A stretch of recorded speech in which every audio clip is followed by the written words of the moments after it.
The saltwater spiny lobster, also known as the clawless lobster, is a marine crustacean with high economic value and is associated with many traditional fishing industries in Australia, especially in the west and south coasts where the reef environment, coral reefs and natural cracks create ideal conditions for them to live.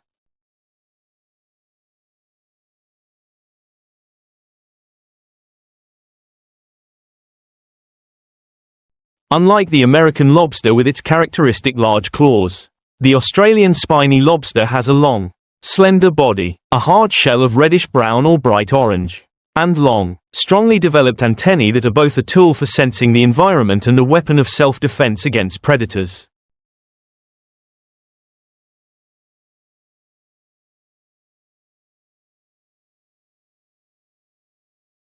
They live mainly in areas of the seabed with many caves, where tides and currents carry food such as algae, plankton, mollusks and decomposing organisms. The habit of this species is often to come out of the cave at night to find food, and during the day, hide deep in the crevices of rocks to avoid predators and avoid direct light. This also affects the way Australian fishermen design and set pot traps to get the best yield.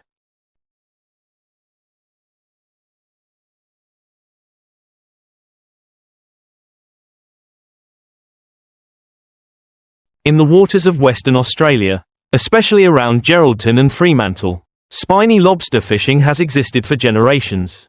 Fishermen here use pots, boxy or cylindrical traps made from a steel frame covered with wood or composite material, which are sturdy enough to withstand wind and waves and collisions with reefs. Pots usually have one or two entry funnels that allow lobsters to enter easily when attracted by bait but have difficulty escaping because of the narrow structure inside.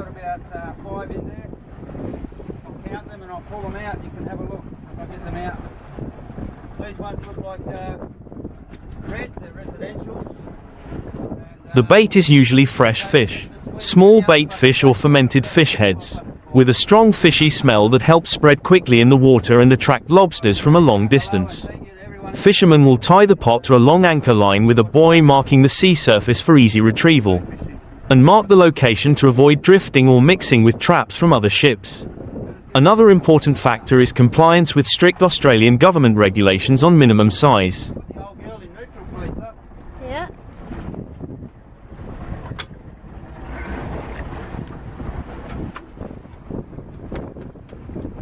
Seasonality, and the number of pots allowed to be used. In order to protect the long-term resource, fishermen are required to release lobsters that are too small or that are carrying eggs to ensure the ability to regenerate the population. In some areas, there is even a system of marking the pots with registration codes to easily manage and control production. This work is not only a livelihood but also a part of the local community's marine culture, with oral stories of bumper pot catches or challenging trips in harsh weather.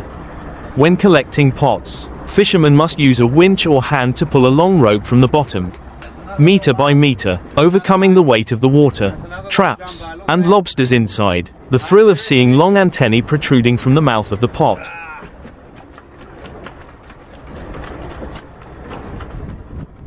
Another little male.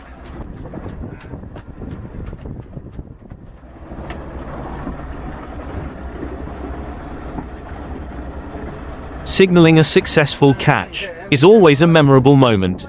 Once the lobsters are brought aboard, they are sorted, sized and stored in oxygenated seawater tanks or ice chests to maintain their freshness before being brought back to port. From here, they are sold directly to restaurants, seafood markets or exported to high-end markets such as China, Japan and the US, where Australian spiny lobsters are considered a premium delicacy, with very high prices. The structure of a pot used to trap spiny lobsters in Australia is often designed with a combination of durability,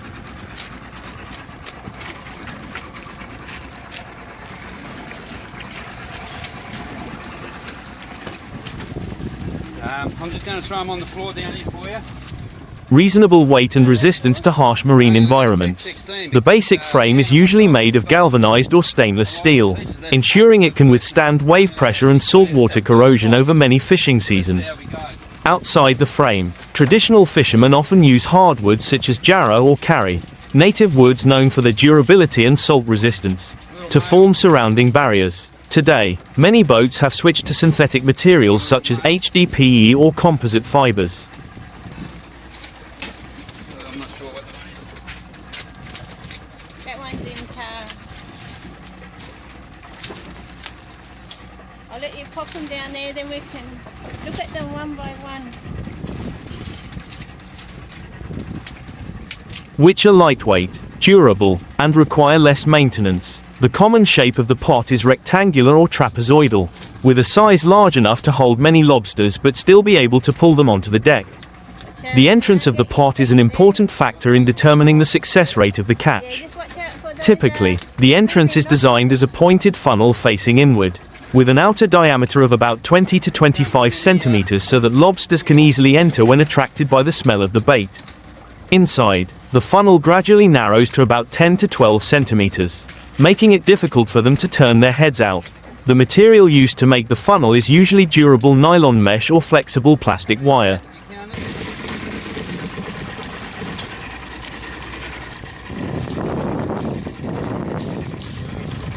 Off she goes. There she goes. See you later. Which is stiff enough to hold its shape but flexible enough to avoid breaking when impacted. The bait is placed in the middle of the pot, often hung by a string or placed in a perforated plastic box so that the smell spreads throughout the pot but is not eaten by small fish. Some fishermen have their own secrets in preparing the bait, such as letting the fish ferment lightly for a few days to make the fishy smell stronger, or mixing in other cheap seafood to create a mixed flavor. When setting out to sea to place the pot, fishermen often calculate based on the seabed map, many years of experience and tidal data. The ideal locations are reefs with many deep crevices, where lobsters hide during the day. During the migration season, they tend to move in groups along the contours of the seabed.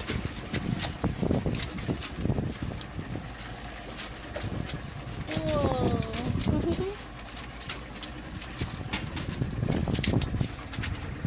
Is that a sea creature hanging off the handle, or is that just seaweed? And if the pot is placed in the right path, the chance of a big catch is very high. Fishermen also pay attention to the direction of the current, often placing the pot so that the bait scent spreads along the water current, extending the trap's range. The depth of the pot can vary from 10 to 60 meters depending on the species and time of year. But for Australian spiny lobsters, about 20 to 35 meters is often the most effective. The pot marker buoy is an indispensable part, usually a bright colored plastic buoy such as red, orange or yellow, printed with the vessel's registration number. Each buoy is connected to the pot by a strong rope of a length corresponding to the depth of the trap. She's gone into the big blue sea.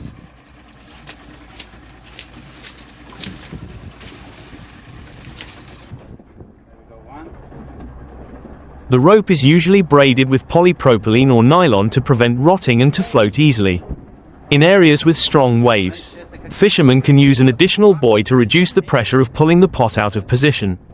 In crowded fishing grounds, it is very important to identify the buoy and the location of the pot to avoid confusion or loss of the trap. The process of collecting pots is also a test of the endurance of fishermen and equipment. Electric or hydraulic winches are fixed on the deck to pull the rope from the bottom, round by round. When the pots just rise above the water, all eyes are on it, because just seeing the long antennae and orange-red shells sticking out is enough to know that the net has been a big hit. Maybe dinner tonight. So nice garlic butter. We only got one out of The lobsters are carefully taken out, avoiding breaking the antennae or legs because this affects the commercial value. On the deck, they are immediately placed in aerated plastic crates or cold sea ice boxes to keep them alive. Because the selling price of fresh lobsters is always much higher than that of frozen lobsters. Each day, a ship can place and collect dozens of pots, repeating this process for many hours. The weather plays an extremely important role. Calm seas help with quick operations, but big waves and strong winds can make collecting pots dangerous. The rope can get caught in the legs or arms, and the pots can hit the side of the ship. Therefore, fishermen must always have the skills to handle incidents and strictly follow safety rules.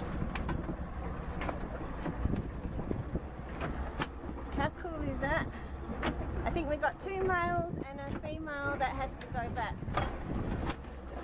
In Australia, this profession is considered both hard and potential, because of its stable output and high value. But only those who truly understand the sea can survive for a long time. Spiny lobsters have a complex life cycle and biological behavior, which directly affects the way Australian fishermen plan their fishing strategies. They begin their lives as phyllosomer larvae, floating in the offshore water column for many months, even more than a year, depending on ocean currents to move. During this stage, they feed on small plankton and are very vulnerable to fish, jellyfish, and other predators, so the survival rate is extremely low. When large enough, the larvae undergo a complex metamorphosis to become juveniles that resemble miniature adult lobsters. Beautiful. Woohoo!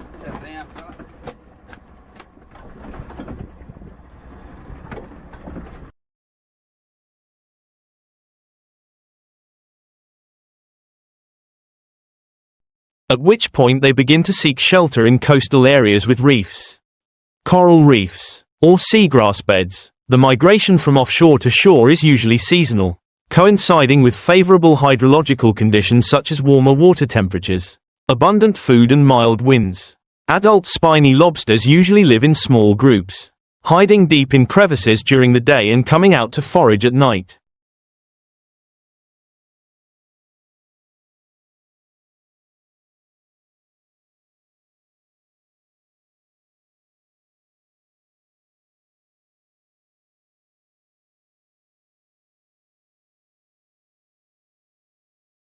They are omnivorous, eating everything from seaweed, algae, to mollusks, small crustaceans and dead animals. Their keen sense of smell helps them detect food sources from a distance, which is why strong-smelling baits in pots are so effective. During the breeding season, males become more aggressive, defending their territory and ready to fight with their antennae and sharp spines on their bodies. Females carry eggs on their undersides, each carrying thousands of reddish-orange eggs, and they fan the water constantly to provide oxygen to the eggs until they hatch.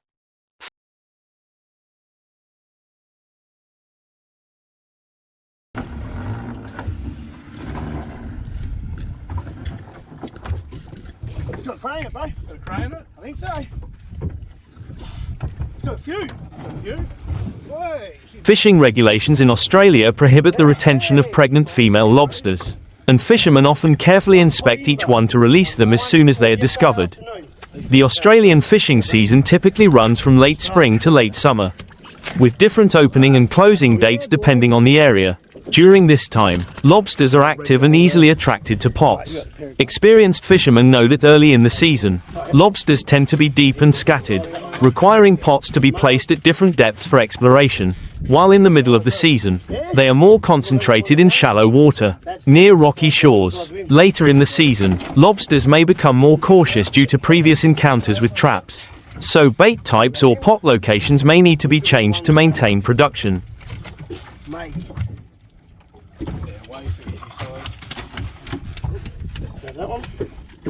Nah, he's easy. No, this one here, I reckon. Nah, he's easy. Some people even change the internal structure of the pot, such as adding dark materials to create a cave-like feel, making lobsters feel safe when entering. Environmental factors such as water temperature, salinity, and wind and wave levels also have a strong influence on fishing efficiency. When the water temperature is lower than normal, lobsters move less and are difficult to lure into the trap. After major storms, the water is turbid, the currents change, and lobsters can leave their usual areas and migrate to other areas.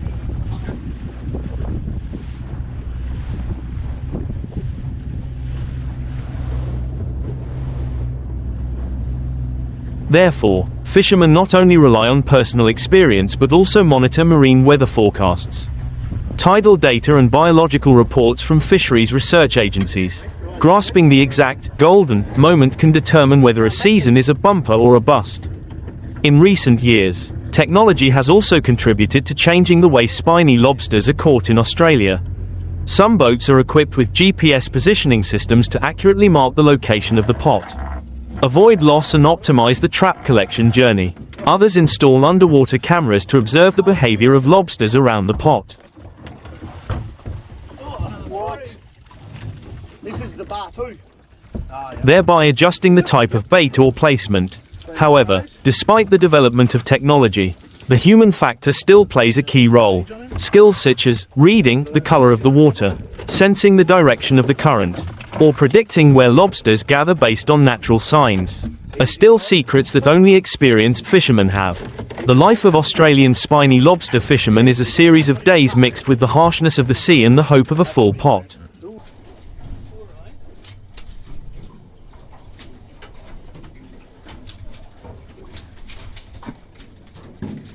Many of them were born and raised in coastal towns, and from a young age followed their fathers out to sea, learning how to tie ropes, distinguish wind directions, and recognize promising sea areas. Each fishing season, they have to wake up at dusk, usually around 2 to 3 a.m., to prepare the pots, check the bait, and arrange the ropes and buoys neatly. When the boat leaves the dock, the sky is still dark, with only the lights on the deck and the sound of the engine mixed with the sound of the waves.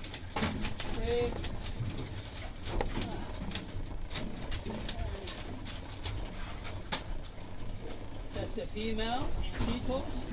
So she lives. The atmosphere on the boat is always urgent but also imbued with camaraderie, a spirit of solidarity between people doing the same job that only those who have experienced it can understand. Trips can last from a few hours to a whole day, depending on the distance from the port to the fishing grounds. On calm days, the water surface is like a mirror reflecting the rosy sky at dawn.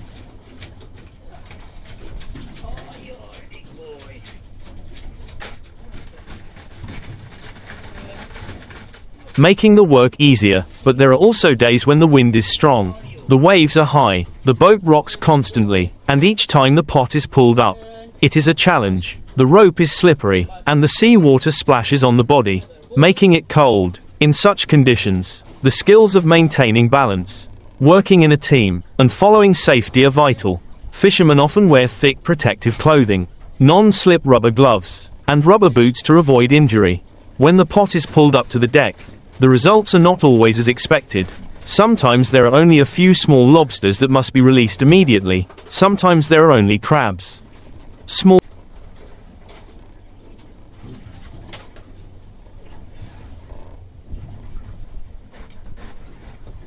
fish, or even sea trash. But there are also batches that make everyone cheer.